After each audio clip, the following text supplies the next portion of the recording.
تو صاف صاف کہہ دیا کہ یہ اگر یہ بیان کر رہی ہے تو انہی کے لیے کوئی بات ہوگی، میں جس دین کو لے آیا ہوں اس میں عذاب قبر کا کوئی تصور نہیں ہے۔ سلامتی ہے ان آنکھوں پہ جو ہدایت پہ نظریں جمائے بیٹھی ہیں، ان کانوں پہ جو ذکر خیر کے منتظر رہتے ہیں، اور ان قدموں پہ جو ہدایت کی راہ پہ گامزن ہیں۔ بسم اللہ الرحمن الرحیم۔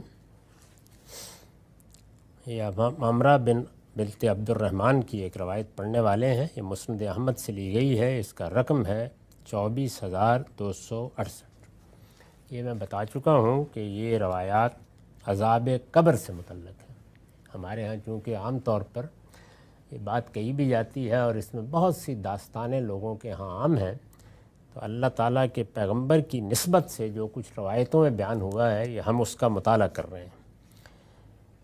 عن عمرة بنت عبد الرحمن قالت سمعت عائشة تقول جاءتني يهودية تسألني فقالت أعاذك الله من عذاب القبر، فلما جاء النبي صلى الله عليه وسلم قلت يا رسول الله أن نعذب في القبور، قال إني عائذ بالله من ذلك، فركب رسول الله صلى الله عليه وسلم ذات غداة مركبا فخسفت الشمس فخرجت فكنت بين الحجر مع النسوة، فجاء النبي صلى الله عليه وسلم من مركبه سريا فمر رسول الله صلى الله عليه وسلم بين ظهراني الحجر فأتى مصلاه الذي كان يصلي فيه ثم قام يصلي فصلى الناس وراءه فقام فأطال القيام ثم ركع فأطال الركوع ثم رفع رأسه فأطال القيام ثم ركع فأطال الركوع ثم رفع رأسه فأطال القيام ثم سجد فأطال السجود ثم قام أيسر من قيامه الأول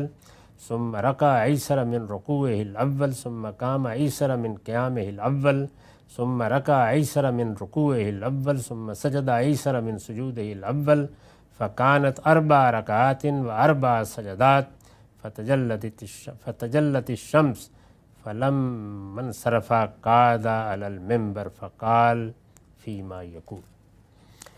عمرہ بنت عبد الرحمن سے روایت ہے، وہ کہتی ہیں کہ سیدہ عائشہ کو میں نے یہ کہتے ہوئے سنا کہ میرے پاس ایک یہودی عورت کچھ مانگنے کے لیے آئی اور مجھ سے کہنے لگی اللہ تمہیں قبر کے عذاب سے بچائے۔ یہی مضمون اس سے پیچھے روایت میں بھی بیان ہو چکا ہے، یعنی سیدہ کے پاس، ام المومنین کے پاس کوئی عورت آئی اور وہ کچھ مانگنا چاہتی تھی، یعنی کسی ضرورت کے لیے آئی، کچھ مدد کرنے کی اس نے درخواست کی اور جانے لگی تو کہنے لگی کہ اللہ تمہیں قبر کے عذاب سے بچائے۔ پھر جب نبی صلی اللہ علیہ وسلم تشریف لائے تو میں نے عرض کیا اللہ کے رسول کیا ہمیں قبروں میں عذاب دیا جائے گا؟ آپ نے فرمایا میں اس سے اللہ کی پناہ مانگتا ہوں۔ یہ میں اس سے پیچھے عرض کر چکا ہوں کہ رسالت میں آپ صلی اللہ علیہ وسلم نے پہلے مرحلے میں یہ بات جب آپ کو بتائی گئی تو صاف صاف کہہ دیا کہ یہ اگر یہ بیان کر رہی ہے تو انہی کے لیے کوئی بات ہوگی، میں جس دین کو لے آیا ہوں اس میں عذاب قبر کا کوئی تصور نہیں ہے۔ پہلے مرحلے میں یہی بات آپ نے کہی۔ چنانچہ میں یہ لکھا ہے کہ یہ جملہ رسول اللہ صلی اللہ علیہ وسلم کے جس جواب کا حصہ ہے اس کی وضاحت ہم پیچھے کر چکے ہیں۔ اس سے آپ یہ بھی سمجھ سکتے ہیں کہ جب راوی حضرات رسالت میں آپ صلی اللہ علیہ وسلم کے اس طرح کے واقعات بیان کرتے ہیں تو اس میں اسی طرح کی غلطیاں ہوتی ہیں جیسے ہم کسی چیز کو بیان کریں تو اس میں ہوتی ہیں۔ یہی جملہ، یہی گفتگو، یعنی ایک یہودیہ آئی ہے، اس نے ایک بات کہی ہے، یہ آپ دیکھیں گے کہ ایک روایت میں ہے تو اس میں ایک جملہ اس کا روایت کر دیا ہے، دوسرے میں دوسرا جملہ بھی آ گیا ہے، تیسرے میں تیسرا جملہ بھی آ گیا ہے، تو گویا یوں سمجھ لیجئے کہ اگر یہ سب ہمارے سامنے نہ ہوں تو بات کے کوئی معنی نہیں بنتے، لیکن سب کو جمع بنے تو پھر اس کے بعد کچھ تصویر بن جاتی ہے کہ کیا بات کہی تھی۔ تو یہ کہتی ہیں کہ میں نے عرض کیا اللہ کے رسول کیا ہمیں قبروں میں عذاب دیا جائے گا؟ آپ نے فرمایا میں اس سے اللہ کی پناہ مانگتا ہوں۔ پوری بات یہ تھی جو میں نے آپ کو بتا دی ہے اور یہ دوسری روایتوں سے معلوم ہوتی ہے۔ بس یہ بات ہو گئی، نبی صلی اللہ علیہ وسلم نے اس کو نہیں مانا۔ پھر ایک دن کیا ہوا کہ رسول اللہ صلی اللہ علیہ وسلم سواری پر سوار ہوئے، اسی دوران میں سورج گرہن ہو گیا، یعنی کہیں غالباً جانے کا ارادہ ہوگا، تو سواری پر سوار ہوئے، دیکھا کہ سورج گرہن ہو گیا۔ میں بھی نکلی اور ابھی دوسری عورتوں کے ساتھ آپ کے حجروں کے درمیان ہی تھی، یعنی ابھی گھر سے نکلی ہی تھی کہ نبی صلی اللہ علیہ وسلم اپنی سواری سے اتر کر تیزی سے آئے۔ جہاں جانے کا ارادہ تھا آپ نے وہ ارادہ منسوخ کر دیا اور واپس آئے، تیزی سے آئے۔ پھر حجروں کے سامنے سے گزر کر رسول اللہ صلی اللہ علیہ وسلم اپنے مصلی کے پاس جہاں آپ نماز پڑھاتے تھے پہنچے۔ وہ لوگ جنہوں نے مسجد نبوی کو دیکھا ہے انہیں معلوم ہے کہ کیا اس کا نقشہ ہے، یعنی حجرے اس طرح سے ہیں اور ان کے پاس سے گزر ہی کر آپ یہاں اپنے مصلی تک پہنچتے تھے۔ آپ حجرے سے نکلیں تو تب بھی سیدہ فاطمہ کے حجرے کے ساتھ جو گلی سی بنتی ہے یا اس سے نکلیں، اس صورت میں بھی یہی ہوگا۔ باہر سے آئیں تو تب بھی حجروں کے سامنے سے گزرتے ہوئے جائیں گے۔ مسجد اس زمانے میں اسی طرح تھی، اب بھی کسی حد تک اس کا وہ نقشہ قائم ہے۔ تو آپ جہاں نماز پڑھاتے تھے وہاں پہنچے، پھر نماز پڑھانے کے لیے کھڑے ہو گئے، یعنی وہ کوئی نماز کا وقت نہیں تھا۔ آپ آئے، تیزی سے اترے اور نماز پڑھانے کے لیے کھڑے ہو گئے۔ لوگوں نے دیکھا تو وہ بھی آپ کے پیچھے نماز میں شامل ہو گئے۔ اللہ کا پیغمبر کھڑا ہو جائے گا تو ظاہر ہے ہر آدمی نماز میں شامل ہو جائے گا۔ یہ نماز اس طرح ہوئی کہ آپ دیر تک قیام میں کھڑے رہے، یعنی نماز میں جو عام نماز پڑھی جاتی ہے، ظاہر ہے کہ رسالت میں آپ صلی اللہ علیہ وسلم بڑے اعتدال کے ساتھ نماز پڑھاتے تھے۔ یہ فرض نمازیں ہیں، اس میں تو یہاں تک ہے کہ بعض اوقات کسی بچے کے رونے کی آواز آئی تو نہایت مختصر کر دیتے تھے۔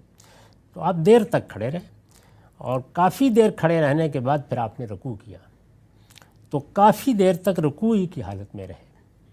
پھر رکوع سے اٹھے تو ایک مرتبہ پھر اسی طرح لمبا قیام کیا۔ جب ہم رکوع سے اٹھتے ہیں تو اس کو قومہ کہتے ہیں نا، ایک تھوڑی دیر کا قیام ہوتا ہے، ہم کھڑے ہوتے ہیں اور پھر سجدے میں چلے جاتے ہیں، لیکن آپ کھڑے رہے، یعنی اس میں آپ نے رکوع کے بعد سجدہ نہیں کیا، لمبا قیام کیا اور پھر اس کے بعد رکوع کیا اور لمبا رکوع کیا، یعنی بڑی دیر تک رکوع میں پڑے رہے۔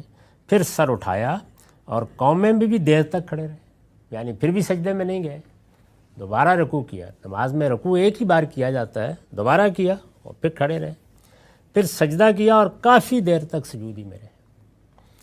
پھر دوسری رکعت کے لیے اٹھے، یعنی یہ ایک رکعت اس طرح سے پڑھی، اس کے لیے اٹھے تو آپ کا قیام پہلی رکعت کی نسبت سے کم تھا، یعنی پھر لمبا قیام کیا لیکن وہ پہلی رکعت میں جتنا قیام کیا گیا تھا اس سے پھر بھی کم تھا۔ پھر آپ نے رکوع کیا تو یہ بھی پہلی رکعت کے مقابلے میں ہلکا تھا۔ پھر اٹھے تو قومہ بھی اسی طرح پہلی رکعت کی نسبت سے مختصر تھا۔ پھر دوبارہ رکوع میں چلے گئے اور یہ بھی پہلی رکعت کے رکوع سے ہلکا تھا، یعنی یہ بار بار بتا رہے ہیں کہ یہ کوئی اس طرح کا رکوع نہ پہلا تھا نہ دوسرا تھا جیسے عام نمازوں میں ہوتا ہے، پہلی دفعہ بہت لمبا، اس دفعہ اس کے مقابلے میں ذرا کم تھا۔ پھر آپ نے سجدہ کیا تو یہ سجود بھی پہلی رکعت کی طرح لمبا نہیں تھا، اس طرح 4 رکوع اور 4 سجدے ہوئے، یعنی اس طرح سے آپ نے وہ نماز پڑھی۔ سجدے تو وہی 4 ہوئے، 2 ہی ہوتے ہیں، ایک رکعت میں 2، دوسری رکعت میں 2، لیکن رکوع 2 ہونے چاہیے تھے نا، تو اس کی جگہ پہ 4 رکوع کیے اور بہت لمبے رکوع کیے۔ یہ صورتحال تھی۔ اب کیا ہوا، اور اسی دوران میں سورج بھی روشن ہو گیا، یعنی سورج گرہن کو آپ نے دیکھا، دیکھ کر جہاں جانے کا ارادہ کیا تھا اسے منسوخ کر دیا، واپس تشریف لائے، واپس آ کر اپنے مصلی پر کھڑے ہو گئے اور نماز، لوگوں کو آپ نے کچھ نہیں کہا، نماز پڑھنا شروع کر دی۔ لوگوں نے آپ کو نماز پڑھتے ہوئے دیکھا تو آپ نے اس طرح نماز پڑھی۔ یہی وہ نماز ہے جو سورج گرہن کے موقع پر حضور سے روایت ہوئی ہے۔ تو ان نمازوں کو، یہ جو سورج گرہن کی، چاند گرہن کے موقع پر پڑھی گئی ہیں، ان کو خسوف اور کسوف کی نمازیں کہا جاتا ہے۔ نفل نماز ہے، حضور نے پڑھی۔ اس میں یہ بھی بتا دیا کہ یہ جو ہماری نماز کی حیت ہے، مقرر کی گئی ہے نا ایک، یعنی ہم قومہ کس طرح کرتے ہیں، قیام کس طرح کرتے ہیں، اسی طرح باقی تو جب بھی نماز پڑھی جاتی ہے ایسے ہی، لیکن اگر کسی موقع کے اوپر نفل نماز میں یہ طریقہ اختیار کر لیا جائے تو یہ کوئی ناجائز چیز نہیں ہے۔ اس میں کیوں کیا حضور نے یہ؟ تو اگر آپ غور کریں تو سورج گرہن ہے اور اس میں ظاہر روشنی جس نوعیت کی ہو جاتی ہے، اب حضور یہ چاہتے ہیں کہ اس وقت تک نماز میں کھڑے رہیں جب تک کہ سورج اس حالت سے نکل نہیں جاتا، یعنی یہ ہے۔ اس میں لمبا قیام کیا، جب دیکھا پھر بھی نہیں تو رکوع بہت لمبا کر دیا، جب دیکھا کہ ابھی بھی سورج گرہن ہے تو پھر قومہ بہت لمبا کر دیا، اور جب یہ دیکھا کہ ابھی بھی سورج گرہن ہے تو پھر دوبارہ رکوع کر دیا۔ تو یہ گویا نماز کی حیت بالکل مختلف وجود میں آ گئی۔ تو اس طرح سے آپ نے یہ نماز پڑھی، اور اس نماز کے پڑھنے کے دوران میں، یعنی جب یہ اتنی لمبی پڑھی تو یہ اس وقت تک پڑھتے رہے یہاں تک کہ سورج روشن ہو گیا۔ اس طرح نماز پڑھ کر جب آپ پلٹے تو ممبر پر بیٹھ گئے اور ایک خطبہ ارشاد فرمایا۔ یہ خطبہ ہے جس میں پھر عذاب قبر سے متعلق کچھ بات ہوئی ہے، اس کو ہم اگلی نشست میں دیکھیں گے۔ یہاں اتنی بات سمجھ لیجئے کہ اس روایت سے ہمیں یہ معلوم ہوا کہ جو نفل نمازیں ہیں ان میں اس طرح سے آپ نے بار بار سجدہ کر لیا، بار بار رکوع کر لیا، لمبا قیام کر لیا، لمبا قومہ کر لیا، تو اس میں کوئی حرج کی بات نہیں ہے، یہ سب رسالت میں آپ صلی اللہ علیہ وسلم سے ثابت ہے۔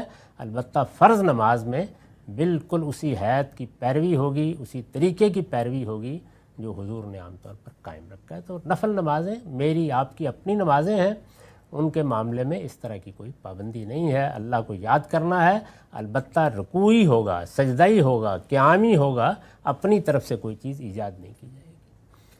وآخر دعوانا الحمدللہ رب العالمین۔ بسم اللہ الرحمن الرحیم۔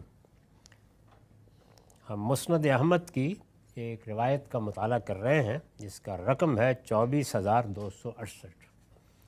میں نے عرض کیا تھا کہ یہ پورا باب عذاب قبر کی روایتوں کا باب ہے۔ اس میں صبر کے ساتھ ایک تدریج کے ساتھ یہ سب روایتیں سننے کی ضرورت ہے، اس لیے میں بہت سی چیزوں کو قبل از وقت بیان نہیں کر رہا۔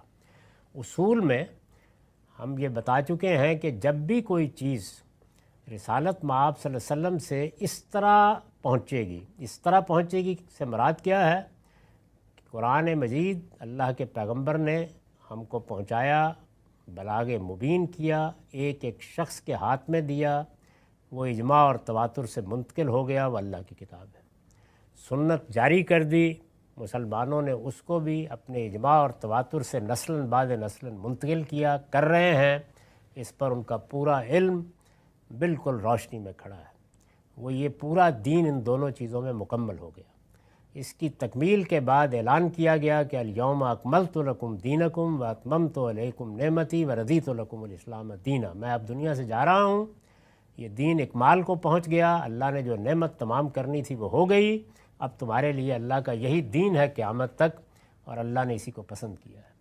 تو یہ قرآن اور سنت کی صورت میں ہمارے پاس مسلمانوں کے اجماع اور تواتر کے ساتھ موجود ہے۔ اس کے بعد حضور کی سیرت سے متعلق، آپ کے زندگی کے احوال سے متعلق، یا آپ کے کسی خطبے، آپ کی کسی تصریح، کسی سوال کا جواب، اس کو لوگوں نے روایت کرنا شروع کیا۔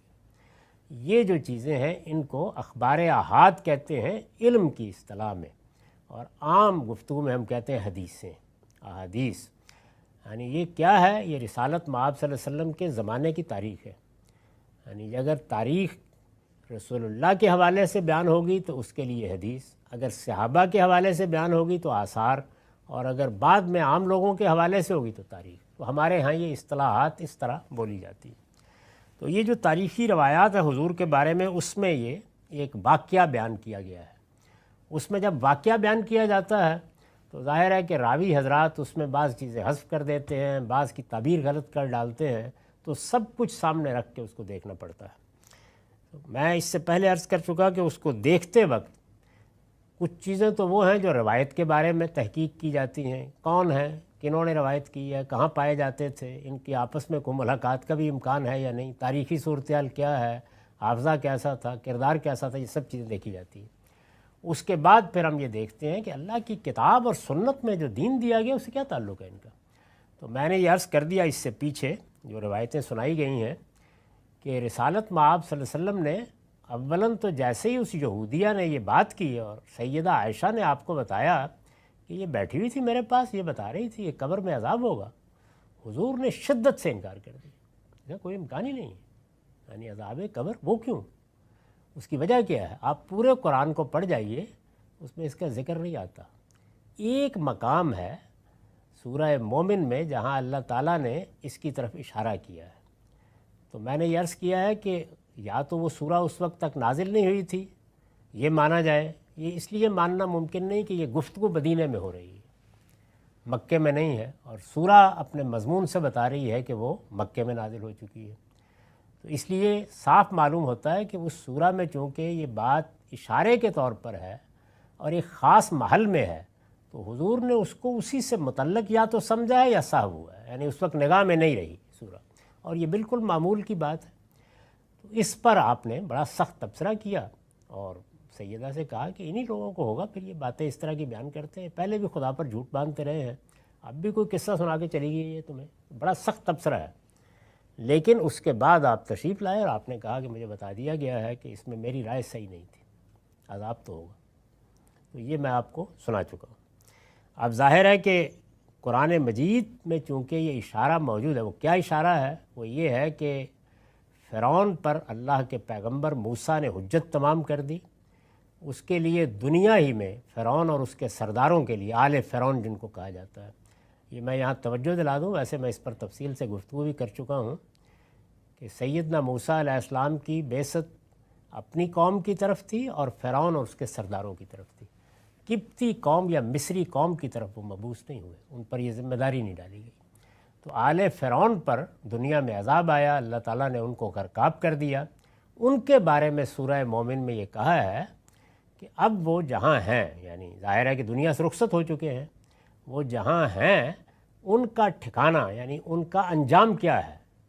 وہ آگ ان کے سامنے صبح و شام پیش کی جاتی ہے، یعنی ہیں تو وہ بھی سوئے ہوئے، لیکن ان کے سامنے ان کے ٹھکانہ صبح و شام پیش کیا جاتا ہے، اور اس ذہنی اذیت میں وہ اپنے شب و روز گزار رہے ہیں، یہاں تک کہ پھر اس نیند سے اٹھائے جائیں گے اور قیامت میں الی اشد العذاب، سخت ترین عذاب سے دوچار ہو جائیں گے۔ تو ظاہر ہے کہ یہ تو بتا دیا کہ ایک نوعیت کا ذہنی عذاب اس وقت بھی جاری ہے، لیکن فرعون کے بارے میں تو آدمی یہ خیال کرے گا کہ یہ غالباً کوئی اس کے لیے خاص معاملہ ہے جس کو بیان کیا گیا ہے۔ دوسرا پہلو بھی چونکہ قرآن میں آ چکا ہے، یعنی یہ بتایا گیا ہے کہ وہ لوگ جو اللہ کے دین کے لیے اپنی زندگی تک داؤ پہ لگا دیتے ہیں اور غیر معمولی طریقے پہ اللہ کے دین کی گواہی دیتے ہیں، وہ انبیاء بھی ہو سکتے ہیں، شہداء بھی، صالحین بھی، جن کا ذکر قرآن نے کیا ہے، تو ان کے لیے اللہ کی نعمتیں اسی وقت شروع ہو گئی ہیں جیسے ہی وہ دنیا سے رخصت ہوئے ہیں۔ تو جزا کا پہلو بھی قرآن میں بیان ہو گیا ہے، یعنی جو اس وقت ہو رہی ہے، دونوں کے بارے میں یہ صراحت ہے کہ سوئے ہوئے، یعنی ایک نیند کی کیفیت ہے، اور جس طرح ہمیں اس میں مختلف تجربات ہوتے ہیں اچھے اور برے، اسی طرح کی صورتحال اس وقت جاری ہے۔ تو یہ اصولی بات قرآن میں ہے۔ اب جو کچھ روایتوں میں آئے گا اسے اسی کی روشنی میں سمجھنا ہے، یعنی اس سے آگے نہیں بڑھ سکتی کوئی بات جو بھی ہے۔ تو یہ پس منظر ذہن میں رکھیے، اور پھر اس کا بھی آخری حصہ سن لیجئے، یعنی ابھی کوئی تفصیل نہیں آ رہی، صرف یہ بات واضح ہو رہی ہے کہ حضور کا بھی پہلے خیال یہ تھا کہ اس کا نہیں کوئی امکان، اس لیے کہ قرآن نے بتایا لوگ سوئے ہوئے ہوں گے، قیامت میں قبروں سے اٹھائے جائیں گے اور پھر ایسے ٹڈی دل کی طرح نکل کے باہر آئیں گے، ان کے ہاتھ میں نامہ اعمال پکڑائے جائیں گے۔ تو آپ نے بھی یہی کہا، لیکن بعد میں ایسا نہیں ہوا۔ تو یہ ایک خاص واقعہ بیان ہوا، اس کی میں تفصیل کر چکا ہوں کہ رسالت مآب صلی اللہ علیہ وسلم نے گرہن ہوا اور اس موقع پر نماز پڑھی، اور یہی تعلیم ہے آپ کی کہ جب دنیا میں کوئی بڑا واقعہ ہو تو کچھ نہیں کہا جا سکتا کہ اس کے پیچھے سے اللہ کی کیا چیز نمودار ہو جائے، تو اللہ سے توبہ و استغفار کرنی چاہیے، یہی تعلیم دی۔ تو آپ نے نماز پڑھی، اس نماز کی چونکہ کیفیت اس طرح کی تھی کہ اس میں بہت زیادہ رکوع کیے گئے، بڑا طویل قیام آپ نے کیا۔ آپ نے نماز پڑھی، لوگوں کو نہیں کہا، لوگ خود پیچھے آ گئے اور پڑھنے لگ گئے آ کے، اور اس کو آپ نے اس لیے طویل کیا کہ آپ کی یہ خواہش معلوم ہوتی ہے کہ جب تک سورج گرہن ہے میں پڑھتا رہوں گا۔ تو جب سورج گرہن ختم ہو گیا تو پھر آپ نے سلام پھیر دیا۔ اس سے ہمیں ایک بات یہ معلوم ہو گئی کہ جہاں تک ہماری نفل نمازوں کا تعلق ہے، اس میں اگر آدمی بار بار سجدے کرتا ہے، بار بار رکوع کرتا ہے، اٹھتا ہے، قیام لمبا کرتا ہے، تو یہ سب ٹھیک ہے، اس میں کوئی معنی نہیں ہے۔ فرض نمازوں میں البتہ اس حیت کو پوری طرح قائم رکھنا چاہیے جو حضور نے اس کے لیے مقرر کر دی ہے۔ یہ واقعہ بیان ہو گیا۔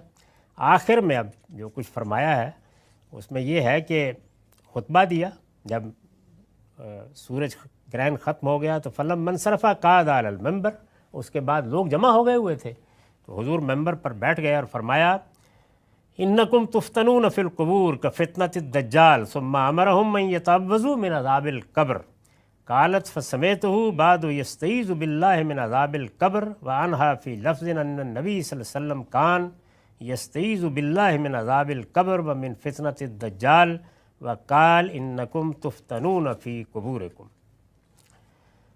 اس کا ترجمہ یہ ہے کہ جب آپ پلٹے تو ممبر پر بیٹھ گئے اور خطبے میں جو کچھ ارشاد فرمایا اس میں یہ بات بھی تھی کہ تم لوگ قبروں میں اسی طرح آزمائے جاؤ گے، یعنی قبروں میں بھی ایک عذاب ہوگا جس طرح دجال کے فتنے میں آزمائے جاؤ گے۔ پھر آپ نے لوگوں کو ہدایت فرمائی کہ وہ قبر کے عذاب سے اللہ کی پناہ مانگا کریں۔ سیدہ کہتی ہیں کہ اس کے بعد نبی صلی اللہ علیہ وسلم کو میں نے قبر کے عذاب سے ہمیشہ اللہ کی پناہ مانگتے ہوئے سنا ہے۔ سیدہ ہی سے بعض طریقوں میں یہ الفاظ بھی نقل ہوئے ہیں کہ نبی صلی اللہ علیہ وسلم عذاب قبر سے اللہ کی پناہ مانگا کرتے تھے اور دجال کے فتنے سے بھی، اور آپ کا ارشاد ہے کہ بلا شبہ تمہیں قبروں میں آزمایا جائے گا۔ یعنی یہاں پر بھی کوئی ہمارے علم میں اس سے زیادہ اضافہ نہیں ہوا کہ جو پہلے آپ کی رائے تھی اس پر نظر ثانی فرمائی اور یہ کہا کہ نہیں ایسا ہوگا۔ اب ظاہر ہے کہ اس کا لازمی نتیجہ یہ ہے کہ یہ سمجھنے کی کوشش کی جائے کیسے ہوگا۔ یہ تو مطلب نہیں ہو سکتا کہ ہر پیر کو، ہر پیغمبر کو، ہر ولی کو، ہر عارف کو، ہر عامی کو لازماً عذاب دیا جائے گا۔ تو کیا حدود ہیں اس کے، تو اس پر ہم آئندہ نشست میں بات کریں گے۔ وآخر دعوانا الحمدللہ۔ بسم اللہ الرحمن الرحیم۔ ہم مسند احمد کی ایک روایت کا مطالعہ کر رہے ہیں۔ میں نے عرض کیا تھا کہ اس کا رقم ہے 24,268۔ اس میں ایک واقعہ بیان ہوا ہے جس کی تفصیلات پچھلی نشست میں سامنے آ چکی ہیں کہ رسالت مآب صلی اللہ علیہ وسلم نے چاند سورج گرہن کے موقع کے اوپر نماز پڑھائی۔ اس میں بھی ایک بڑی اہم چیز واضح ہوئی اور وہ یہ کہ نفل نمازوں کے معاملے میں کس کس چیز کی رخصت ہے۔ یعنی یہ رخصت تو نہیں ہے کہ نماز کے بجائے آدمی کچھ اور کرنا شروع کر دے، لیکن یہ معلوم ہوا کہ رسالت مآب صلی اللہ علیہ وسلم نے اس میں ایک رکوع کرتے ہم 4 رکوع کیے، اور کیا وجہ ہوئی وہ میں عرض کر چکا ہوں۔ یعنی آپ کے پیش نظر یہ تھا کہ آپ اس وقت تک نماز پڑھتے رہیں جب تک کہ یہ گرہن ختم نہیں ہو جاتا، اور اللہ سے دعا کرتے رہیں۔ غالباً یہی موقع ہے جب لوگوں نے یہ کہا کہ گرہن کے لگنے کی وجہ شاید یہ ہوئی ہے کہ رسالت مآب صلی اللہ علیہ وسلم کے چھوٹے صاحبزادے دنیا سے رخصت ہو گئے تھے، تو وہ خطبہ دیا آپ نے اس موقع پر اور یہ کہا کہ اس کا کسی کی موت، کسی کی حیات سے کوئی تعلق نہیں ہے، اس طرح کے توہمات سے الگ ہو، اللہ کی نشانیاں آتی رہتی ہیں۔ اس طرح ایسے موقعوں پر دعا کرنی چاہیے۔ یعنی اس پوری کائنات میں جو کوئی بھی تغیر ہوتا ہے، جو تبدیلی بھی ہوتی ہے، اس میں اپنے لیے عافیت اور خیر مانگنی چاہیے کہ اگر کوئی تغیر پیدا ہوا ہے تو یہ خیر کے ساتھ گزر جائے۔ یہ تعلیم دی آپ نے، تو اس میں نماز پڑھی تو یہ واضح ہوا کہ فرض نماز میں تو آپ جو چیز بھی کریں گے وہ بالکل ٹھیک اسی جگہ رہے گی جہاں اللہ کے پیغمبر نے اس کو جاری کر دی ہے۔ وہ ایک سنت ہے، اس میں کوئی تبدیلی، کوئی تغیر نہیں ہو سکتا۔ لیکن نفل نمازوں کا معاملہ یہ نہیں ہے، تو اس پر میں نے جو نوٹ لکھا ہے وہ پھر سن لیجئے۔ اس سے معلوم ہوا کہ نماز کے ارکان نوافل میں بار بار دہرائے بھی جا سکتے ہیں۔ یعنی آپ کے اوپر ایک کیفیت طاری ہے، آپ نفل پڑھ رہے ہیں، آپ نے بار بار سجدہ کیا، آپ نے بار بار رکوع کیا، کوئی حرج کی بات نہیں، نفل نماز کر سکتے ہیں، حضور نے کیے۔ نبی صلی اللہ علیہ وسلم نے اس موقع پر یہ غالباً اس لیے کیا کہ نماز لمبی ہو اور دعا و انابت کے انہی لمحات میں سورج گرہن ختم ہو جائے، یہ پیش نظر تھا واضح۔ اس کے بعد خطبہ دیا اور اس میں آپ نے 2 چیزوں کا ذکر کیا۔ ایک یہ کہ دجال کے فتنے سے پناہ مانگے اور دوسرے قبر کے عذاب سے۔ تو یہ اصل میں قبر کے عذاب کی روایتیں ہیں، اس لیے دجال کے فتنے سے پناہ مانگیں، اس پر تو ہم مختصر بات کریں گے، اور جب وہ باب آئے گا تو اس کی تفصیلات ہوں گی۔ یہ عذاب قبر کی روایتیں ہم پڑھ رہے ہیں، تو اس میں جو چیز ہے وہ میں پہلے بھی عرض کر چکا کہ اللہ تعالیٰ نے جب اس دنیا میں ایک نظم بنایا جزا و سزا کا، تو اس میں وہ لوگ جن کی طرف اللہ کے رسول بھیجے جاتے ہیں، یہ بتا دیا ہے کہ ان کی سزا کی ابتدا، اگر وہ منکر ہوں، ان کی سزا کی ابتدا اسی دنیا سے ہو جاتی ہے۔ یعنی ان پر دنیا ہی میں عذاب آتا ہے، جس کی تفصیلات قرآن مجید میں قوم نوح، قوم عاد، قوم سمود کے بارے میں یہ بھی بتا دیا ہے کہ جس وقت وہ دنیا سے رخصت ہوتے ہیں تو فرشتے ان کا استقبال مجرموں کی حیثیت سے کرتے ہیں۔ اس میں قرآن میں آپ پڑھیں تو بہت سی جگہوں پر فرشتوں کی ان کے ساتھ گفتگو نقل ہوئی ہے جو وہ کرتے ہیں کہ کیا سوال پوچھیں گے، کیا کریں گے۔ پھر یہ بھی بتا دیا ہے کہ ایک ایسی حالت ان پر طاری کر دی جاتی ہے جس میں ان کا ٹھکانہ ان کو صبح و شام دکھایا جاتا ہے۔ فرعون کا اور آل فرعون کا ذکر کرتے ہوئے سورہ مومن میں یہ بات بتا دی ہے۔ تو اس سے ایک تصویر سامنے آ گئی کہ کیا چیز ہے جس کو عذاب قبر کہا جاتا ہے۔ یہاں پر بھی میں نے اس کی کچھ وضاحت کی ہے، اس کو سن لیں۔ اس میں لفظ استعمال ہوا آزمائے جائیں گے، یہ بالکل اسی طرح استعمال ہوتا ہے جس طرح ہم کسی مصیبت کے موقع پر کہتے ہیں آزمائش آ گئی، تو اصل میں یہ مصیبت کے معنی میں ہے۔